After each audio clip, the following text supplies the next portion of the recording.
I think people underestimate how much effort it takes for you to move to a new country and have to, while you're trying to settle in, you're learning the language at the same time. Because, like, for example, for me, I moved from Nigeria and we speak English. So when I moved to Canada, it's just easy peasy. This doesn't mean I don't deal with all the emotional things that immigrants go through. I had to face that. I still face that up till today. But I often discount the amount of work it takes for you to just start learning the language while dealing with all of that. It wasn't like that with Olia. Like, she tells a story of where she froze, literally, because she couldn't hear what everyone was saying. I can't even begin to imagine how that felt for her. But I think, let's get to her story. I think you should listen to this.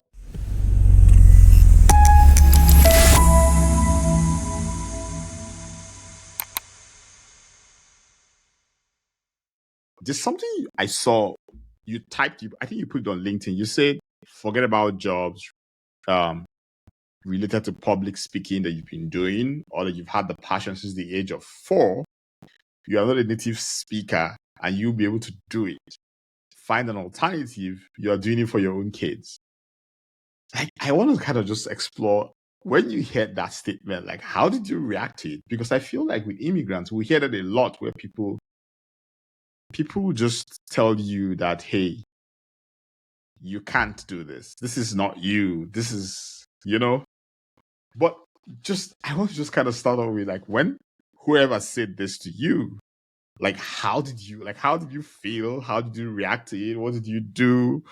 Like, I want to know, honestly. Yeah, totally. I mean, all of us as immigrants start with a lot of doubts. And when we move somewhere, right, we do it for a reason. And I think what we all do in our head, we right away start telling ourselves what we will not be able to do because of that decision. So it's like we leave some of the things behind us. And so the same thing was me when I was in Ukraine. I always been public speaking. I always been like, any kind of event in school, in university, I'm gonna be the person saying on the stage, welcome everyone, come here. Like, next person gonna be this person doing A, B, C, D, E, F. So I was always running the show. At the same time, whenever I made a decision to move to Canada, I made it mainly because I knew one day when I'm going to have a successful business, I want to sleep in peace, and I want to know that my kids will be safe. Yeah. Not to say that Ukraine extremely dangerous, but there is basically a little bit of Wild West going on sometimes when it comes to business. So Yeah. I did that to make sure that I do build it kind of like in the movie, properly, as people say. That being said, my English was nothing close to what it is now. And that, not even that, 13 years ago, the first time I moved to US for the summer, I couldn't speak. My first job, I was not able to speak at all. I remember 2 weeks being completely frozen, hearing people around me speaking, and I could not, but I was depending on that. I was dependent. My job, I had no money to survive. I had to work. And so the first shock wave was really coming from basic ability to, speak about the weather. That being said, slowly it started improving, working with kids, but kids are very rough. So I always said, one of the best things you can do yourself is to actually practice your language with kids. But it's also one of the hardest things for adults to do because we are so bad when it comes to receiving feedback. We don't like when people tell us that we're doing something wrong, and kids are extremely direct. So kids will tell you right straight in your face that you said something wrong, that you did something wrong, that they don't like it. One of the things, they never mean it bad. They're just the way they are, and that's the beauty about them. So I think when you remember on the back of your mind that that's the intention, you can actually go really far. So for me, the very first stress was with kids. They were like so direct, saying, hey, you got this wrong, this is not right, this prince's name is wrong, your pronunciation is bad. They will tell you, like, I didn't understand you. So that was like the funniest beginning, and you're like, okay, try again and again and again. So imagine, with that start, I had no idea to even think about, public speaking or, going, even putting myself out there, it was so embarrassing to talk to anyone. So I would try to hide myself anywhere in the back. And when I moved to Canada, that pattern kind of continued. My English started improving slowly, but I wouldn't put myself out there. I did not plan to do any other job than, basic salesperson, maybe some sort of a team lead, not to even say like build a big corporate career. And through my entire probably good first 6 years in Canada, I've been all the time corrected by people, and it hit me hard. So right now I'm still being corrected, don't get me wrong, but it doesn't hit me that hard anymore, and I made my peace with it.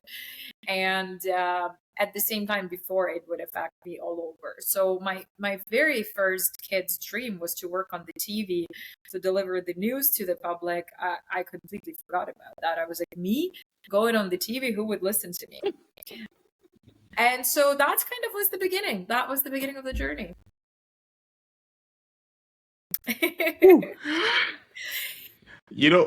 So which kind of makes sense when I see you say or write things like, 4 years of hell, like, because I can imagine, but like, kudos to you. You've gone from that, you're like a speaker, you have a book, like, kudos, to be honest, like, that is superb. Like, no, like, that is everything.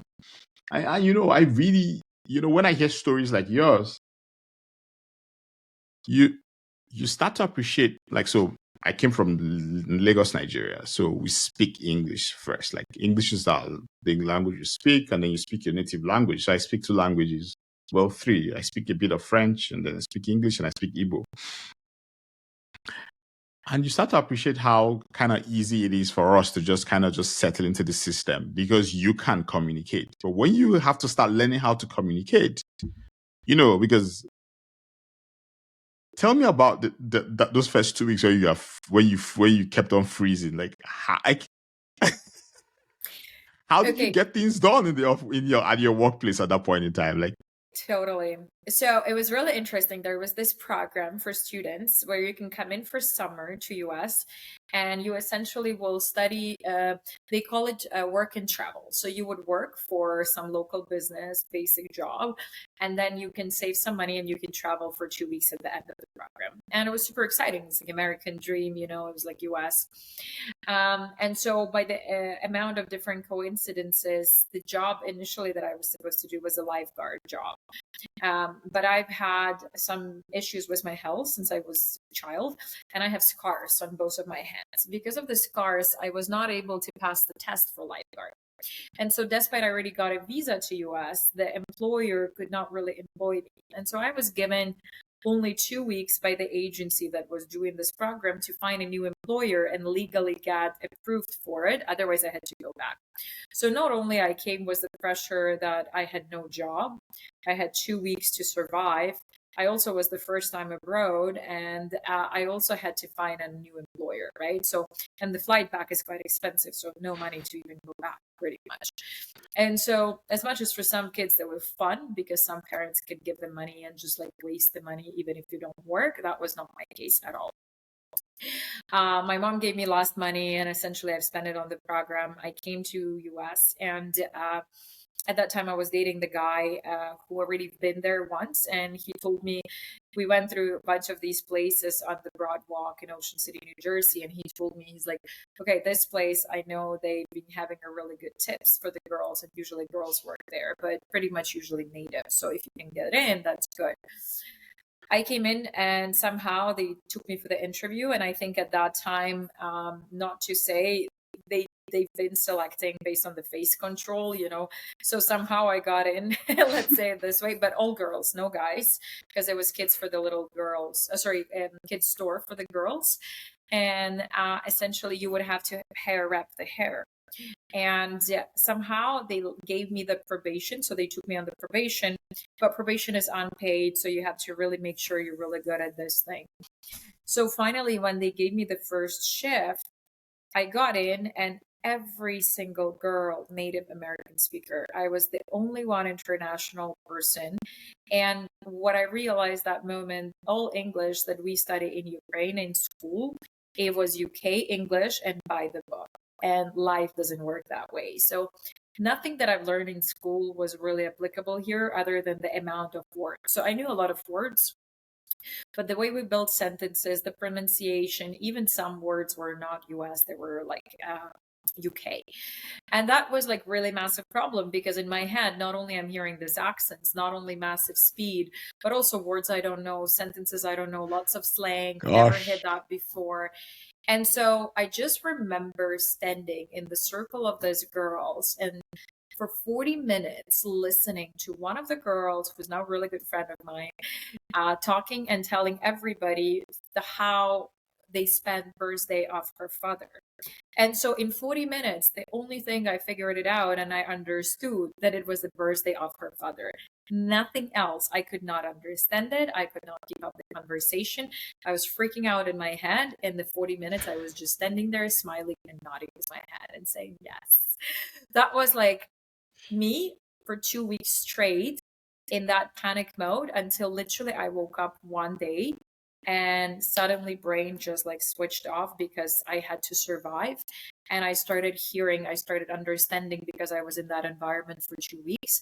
I started finally understanding the accents, separating the words. I started to recognize words that I knew. Kids helped big time because they would ask basic questions, basic conversations. I had to answer I had to give basic answers to kids about where I'm from.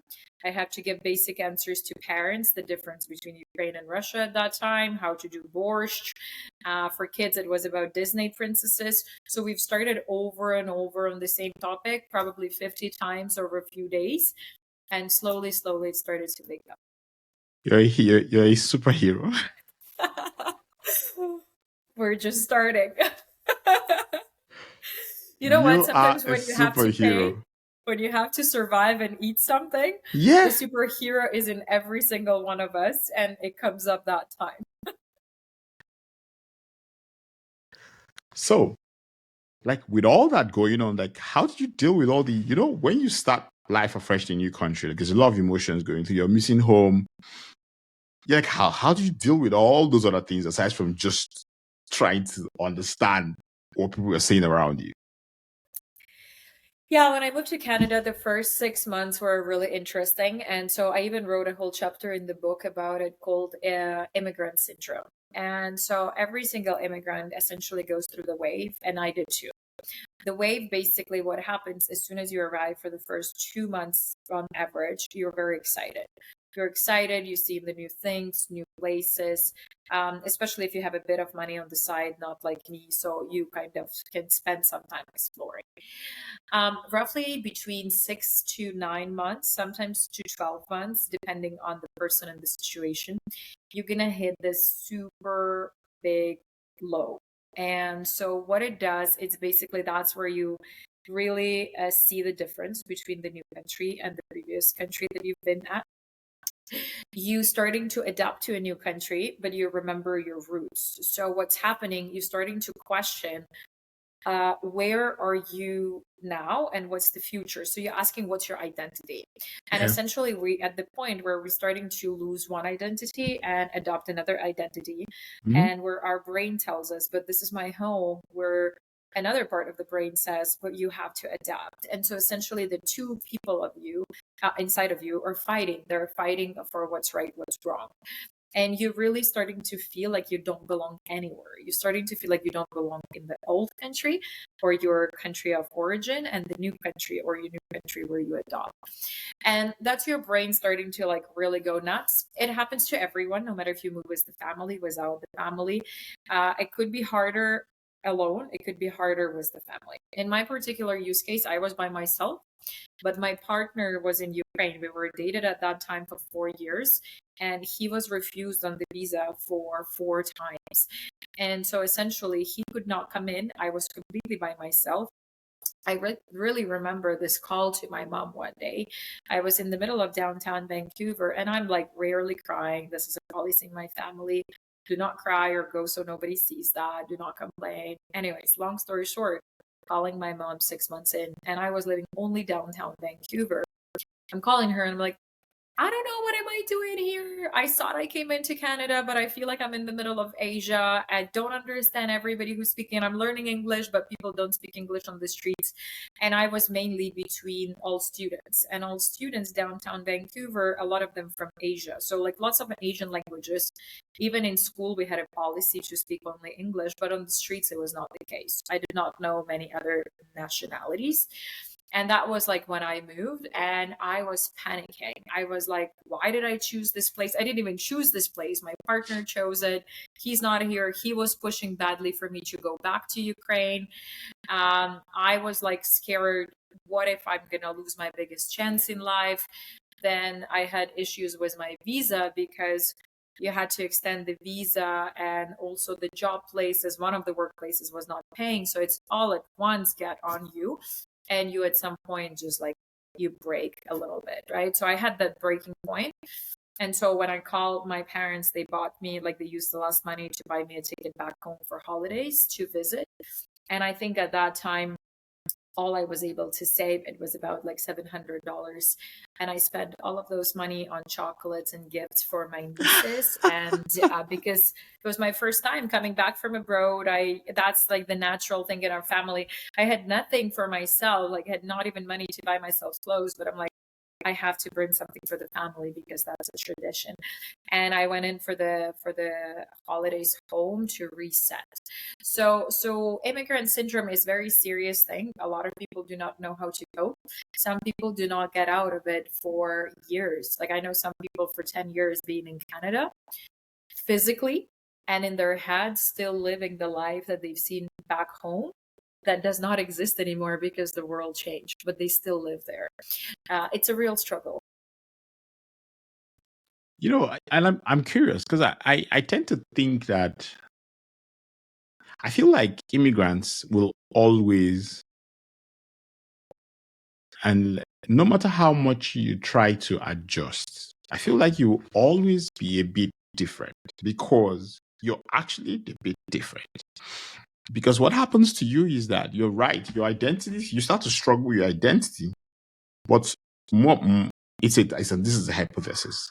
Most of the time, what happens is that some people finally start to learn that what you really become is someone with dual identities. Because if you go back home, you never really fit in again because you're a bit Canadian, for example, and you're a bit Ukrainian. And if you come to Canada, you're still a bit different because you're Ukrainian. You still have your Ukrainian side in you, and you have your Canadian side. And so what happens to you is that you somehow come to accept the parts that can find their way to come together. And I think that's when you kind of find peace, because then you're different. Like, because that, especially if you move as an older person, if you move as a kid, it's different. Like a 4-year-old kid literally just becomes acculturated in the new country. But a 20-year-old, 16-year-old, 18-year-old, 30-year-old, 40-year-old, it's almost impossible to kind of shed off the part of you that's how you are raised. I tend to think that that's what happens. What are your thoughts? So you think that some people are able to just kind of drop one identity and focus on one? What do you think? A very, very great question. I think so deep. And I love that you've asked that because right now I have a perfect example on that.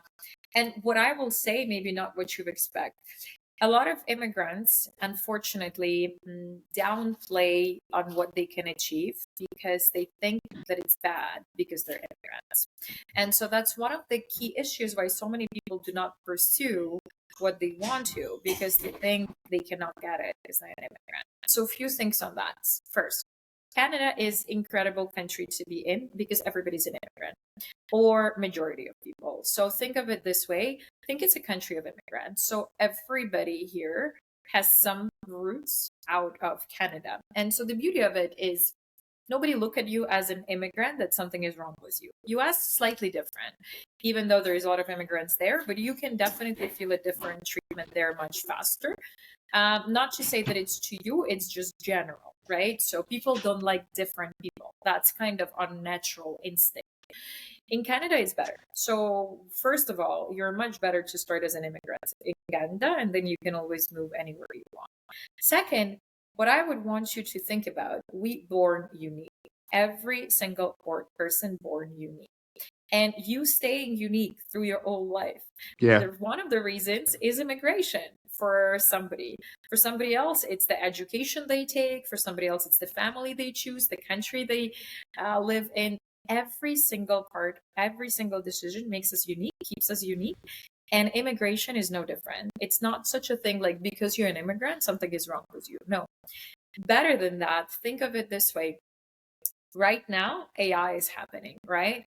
Entire world changing. Even if you're in your own country, world is changing. You have to change your lifestyle from the way it's been 20 years ago, even in the same country. So the new generation came, new time came, new rules came. It does not matter if you're an immigrant in that other country, everybody has to adapt. So take it to your advantage and look at it this way. I love the phrase when people say when kids know more than one language, they're really smart, they have high potential. If you have more than two countries you've lived in, consider you have the new language. And anybody who moved and lived in different countries already way more advanced than people who grew up and stayed in one country. And it's only to your advantage. The more I've traveled the world, the more places I lived in, the more I've seen different world. And it helped me to build exactly what we're building now. So success is not only in like learning the language, moving to the country, it's really to exploring different parts of the world and trying to understand that. You're an immigrant, it's the biggest advantage. So take advantage of that. Yeah, it reminds me of what someone said said it's a superpower. Like moving to a new country is a superpower. Like that's what it is. 100%. You're getting a superpower just by moving across countries and picking new habits, picking new nuances or new cultural tactics and all that kind of stuff. Thinking about something you mentioned before. When you moved to the US and when you moved to Canada, I think it's almost like which was more difficult for you, and was going to the US helpful for when you decided to move to Canada, or did you still go through the same emotions that you went through? I mean, maybe not as intense as before, but did you still go through the same emotions like when you now moved from US to Canada? Yeah, very good question. So when I moved to US, it was more like a student program for 3 months, 4 months. You set completely technically, so you know where you're going, how much you're making, everything. And I went there 2 years in a row. So I've been really comfortable. The second year, I got like really good employer and stuff. When we decided to move to Canada, and the reason for that, it's very hard for us after the university to move to US. So there was a massive chance that I'll be refused on the visa if we decided to continue to US. And so we decided to go to Canada. Despite that, I saw it super similar. Ended up being completely different. First of all, when I was in US, I was more like in the New Jersey, New York area, right? So East Coast. When I went to Canada, I was like on the West Coast, Vancouver. Different accent, different slang, different type of people. Canadians and US people are like very different as much as the same English, right? And at first you don't understand that until you live that. And the biggest problem was that I did not count for, I actually did not had a work permit when I was coming here. And I did not expect it that Canadian prices were so much higher versus US. So somehow like my money felt way less after I came in. I also like came in for a full year. So I had to pay a deposit for the apartment that I find out about on the day I arrived. And so when I thought I have enough money to survive a month, I've learned that I only have enough money to survive 2 weeks. And then that being said, I was supposed to travel with 5 different people, like including me, who were supposed to help me to pay for my university because they all were coming from a pretty good families where I only had enough money to pay for that 2 months of English. What happened? Everybody got refused on the visa except me. So instead of us, 5 of us coming in, I came by myself with no money, was no visa, was like expectations of US, but it was not. And I lived again through exact same cycle with the dollar in the pocket and survival mindset. And it was, you know what? When you get it to super rock bottom, you learn so much about yourself and you also learn about your needs so much. And you also learn about your capabilities so much. And the best part about it, I think that's the time where we're the most true to ourselves and nothing matters. Like our ego doesn't matter. What people think about us doesn't matter. The only thing matters, you have to survive and you can. You know, this thing you say reminds me of something after Marilyn Monroe. I'm going way back into history. There's an American actress, Marilyn Monroe, who committed suicide. And she committed suicide despite she was being treated for depression and stuff. So they were doing psychoanalysis on her. But she committed suicide. And her husband was talking about something. I don't remember the exact quote, but what he was saying is that we tend to think of suffering as something that we need to discard, push away, avoid. But the deepest human truths are discovered in suffering, and that we should learn to just accept it and ask ourselves, like, what's the lesson here? Because if we keep pushing it away, we want to live a soft life, all that, then we're not ready yet. We'll never learn, just like how they say freedom is a consequence, not a purpose. We tend to treat freedom as a purpose, but it's actually a consequence of something you're doing. You don't chase after freedom. It comes as a byproduct of something, and so which is why I find this thing you say so interesting about how when we are really at rock bottom, the biggest problem we usually have is not the rock bottom, is accepting that this is where we are, and then we move forward from there, So yeah, that's good advice for myself too. Because sometimes I feel like I Totally. And going back to the quote, I think it's very, very good because one of the things that I always say, as humans, we don't learn from the good times. We learn from the times that hurts. And my father often used to say how I supposed to live, right? Which all of our parents love to do. And now when I'm hitting some of the things that are painful for me, he always says, I told you this 10 years ago. I didn't want you to do my mistakes. And I always tell him, Father, but I had to learn on my own mistakes because my own mistakes hurt me. Yours didn't hurt me. So yours I cannot relate to, but mine, I feel it. I live through them. And only living through pain, we actually learn how to appreciate life and we learn from those lessons. Other than that, everything else seems like sounds good, but until you go through it, you don't understand it. Yeah. This thing you say now it's this thing you say about learning through your own pain. It kind of helps me contextualize a couple of things I've sometimes the way you start to understand or appreciate that till people experience something, they can't really they empathize with you to some extent, but they can't really empathize because it's your own pain. And so they have to go through that process to kind of learn it. And so you learn to just kind of accept, okay, this is all you can get from them at this point in time. They can't go beyond that. Like, that's all you can get from them because they have to go through their experience, But like, let's kind of change gears a bit. And I'm curious about so culturally, you mentioned something about the cultural difference between Americans and Canadians. And so I'm trying to find out a couple. This is like a 2-layered question. When you moved to the States, what were the biggest cultural shocks like you experienced?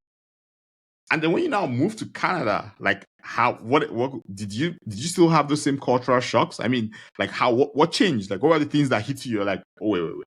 I moved to Ukraine, I saw this. I'm like, what is this? And then I moved to Canada. I'm like, oh no, I thought this was like this. And now it's this. Yeah, I think it's interesting because when I moved initially to US and then Canada, I actually didn't notice such a big cultural difference. To me, it was similar, right? And what was interesting is because I was at that point thinking of immigration, not about cultural adaptation. It was all about the documents, not about really living there. And so what's interesting now when I'm building business, and now I'm a lot in Canada and US, but now I already have my skill sets. I've been in human resources for a very long time. I have a full certification on human resources, global human resources, where you do learn about difference US, Canada. Now I see differences way more than before, which is like probably not how I would even expect that. And a good example we're gonna start with the basics. So Canadians are having collectivism. So, and then Americans, they have individualism. So, what that means basically, in Canada, we always say we, like we have this concept, we're doing things together. You're going to see that more at workplaces. And it's not always really how it works, but that's how we Yeah. received, and that's how people know us. In US, it's really individualism. And so that means people really say, I think, I do, I go, I decide. And they do decide. So they decide faster, they talk more direct. They sometimes, for Canadians, will come across as rude or aggressive or too direct, where for a lot of cultures in Europe, they actually going to come as exactly what expected, where Canadians will come across as too nice, but then in the end, not doing anything, right? So there is a big cultural difference there. And so when it comes to business, or even like investment fundraising, Canada is known for being slow, undecisive, not taking the risks, where US is really more taking risks, moving faster, but make it bigger money, so better for business, right? And so this is right now we really feel it. I've experienced that myself, especially because I moved to a new industry. And then you also know that in US you can make money more and faster, but you have to be prepared to live the way they do. You have to be faster. You have to be more direct. You have to be ready to hear no more often. You have to be ready to hear directly the feedback, which not everybody's ready to take. So interesting enough, in the space I am in, a lot of companies decide to stay only in Canada. They're building businesses only in Canada. They're okay to be small businesses. They're okay to be English only businesses or English French. Where, let's say, I'm personally opposite. I'm building a global company. I want to do we have multi languages, but I like that, right? And so that's, I think, where for each immigrant, at one point they'll have to decide. US and Canada is not only about country or passport, because passport wise Canada is better, let's say, right? But then let's say business wise, if you are like me and you want to go global, US is better, right? And then vice versa, if you're like a homey cozy atmosphere, Canada is better. So there is no right or wrong. It depends on what's your end goal to be happy. Yeah, that's interesting. If I ask the follow-up question I have for you, I want to just kind of go back to something because it's scratching my head. Like, it's such an interesting way for you to put it, which is the thing about when you said when you move to the US, you are just thinking about documentation, and then when you move to Canada, you are now struggling with cultural adaptation. And I feel like that's such a good point you raise, because I feel like everyone goes through that consciously and unconsciously. Because I've had interviews where I spoke to people and we talked about the difference between when you're a tourist and when you're a immigrant. Like, and it feels like when you're a tourist, all you're thinking about is, I just want to party and I just need to make sure my visa is all right. And then when you're now when you're an immigrant, then you now have to deal with cultural adaptation, which is a much more burdensome mental load than it is when you're just, just going through the country. But I think my follow-up question for you was,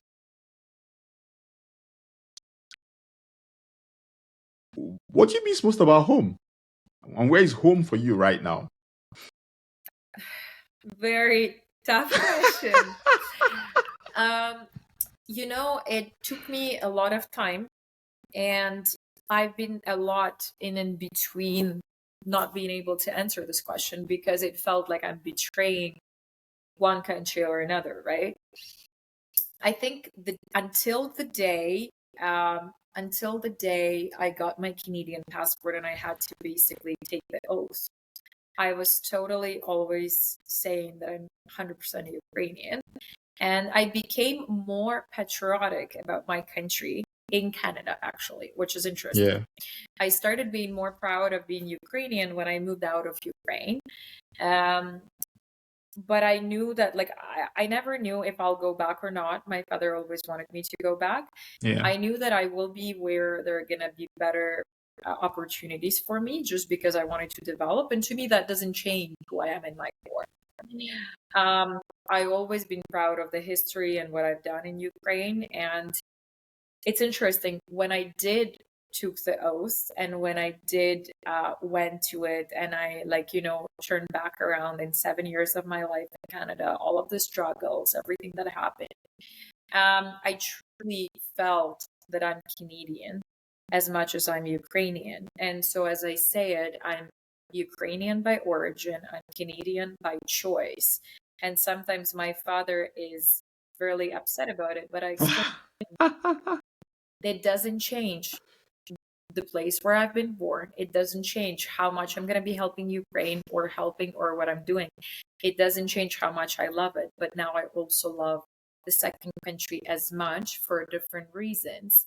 I chose the country. It wasn't easy. It's not perfect because none of the countries are perfect, but it is my choice. I love speaking English. It's my main speaking language right now. I speak English by choice. And usually if I have a choice to decide on which language I want to speak, I always say English. And I ask people to respect that now. And it's very tough for many immigrants to say because it feels like you betray the country of origin, but you don't. Because I'm not saying that I'm disregarding my past. Like without my origin, I wouldn't be who I am today. And it's only because of the mix of two. So I respect the two. And so I'm Canadian Ukrainian. Thank you. So we're rounding up now. Two more questions and we're out. I think the first one is kind of building on what you talked about your dad. And it's like, so how has immigration affected your relationships with those back home? Because you've changed. Like you say, when you tell your father, I'm Ukrainian by birth, Canadian by choice, he's like, oh, what are you talking about? Like, so are there other ways it's affected your relationships, like with people back home? Very good question. You know what? It was a journey. It was a journey many times. And to tell you quickly, just a few key points. First, I got married, was a Ukrainian guy. The guy who initially was refused, he made it here when we were going through a divorce because he did not adopt to the culture and I did. So we were really changing as human beings. We both happy on our own. It's just like, immigration changed a lot of families. When we were going through that, that's the first time when my family really intervened and they all were against the divorce, not because they think that we were doing the wrong thing. It's because I had no one else in Canada to take care of me. My father would always say, well, I'm not there to protect you, and then you have no one else. How are you going to do this, right? You're a female, somebody's supposed to take care of you. And so at some point, it was so tough that I actually stopped talking to my family for a year because like I said, one more time, I'm hearing about this. I'm not going to talk to you again. And I've had I've been always the perfect child. I always knew what to say to grandmas. Like everybody loved me. And at this point, I just cut completely my relationships with my entire family, except my parents. So I still keep speaking to my parents, but not to their families. So I told them, reply back to them the truth. You don't have to hide anything. Like I decided to divorce. Everybody needs to support that. I think when I was getting through the document piece, it's everybody understood, but nobody understood it from the point that I'm actually loving the place, right? Everybody understood it from the point she just has to go through that, which is okay. And then the classic scenario, the best part that we always laugh at, because I live in the US or Canada, right? People always think that you do nothing and the money just falls from the tree on top of you and you live your best life and somehow you're not sharing with your family. So I've always felt that on the back of my mind, but nobody dared to say that to my face. I think in my family, I have a pretty strong personality. I'm super nice, but at the same time, people are scared to tell me something if they're not 100% sure about it. But people talked about that. So I know that people were talking about that. So that's been part of immigration. It still is. It's still going to be. I know that any new family member, like any new husband of one of my cousins, going to say that. This is classic. Everybody's going through that. And I think now was everything that happened with Ukraine, my parents finally had a chance to, for the first time, come here. So my parents right now here, they have a super hard time because they didn't choose to immigrate. They were forced to. They've built their whole lives. But at the same time, for the very first time, they started to understanding what I went through. And life somehow gave them exact that lessons or exact those situations that I went through 11 years ago. And now I no longer need to justify or explain. They've seen it, so now they tell the families what I used to say. So it's interesting. Life has a boomerang as long as you're like patient enough to let that happen on its own. And I always say, know your truth. You don't have to explain to anybody how you live. And if somebody doesn't understand, you don't have to please everybody. You have to be at peace with yourself. I think what immigration taught me a lot, I had to do a lot of choices, and sometimes it touched my direct family. And you know what? One day they'll understand. I'll tell you more. Today, I have one of the best relationships with most or all of my family members, like I've never had when I lived in Ukraine. It took time. It's just you have to be patient. Yeah, like that struggle is real because they always just their assumptions. It's just the fact that they don't really understand what you're going through because, like you said earlier on about the lessons, you have to go through it to know what it is. You usually have to walk a mile in my shoes to be like, oh yeah, I kind of understand what you're talking about now. And then just kind of round up, like, what's the one tip you would give anyone looking to move to Canada or US? Like, what's the one tip? Oh, a good one. I'll share this.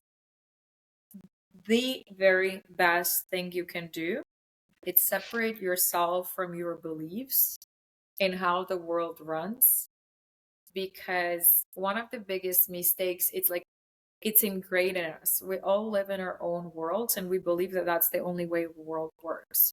But every single time you move, every new country you go to, every new person you meet, they have a whole different world. And one of the bad jokes that life play with us, when we really strict and we really push for the world we know, what I'll ask you every single time you don't understand something, don't fight, but what you know, ask yourself, is there another way? Can I try to understand this other person and understand why this is going to work for me in the long run?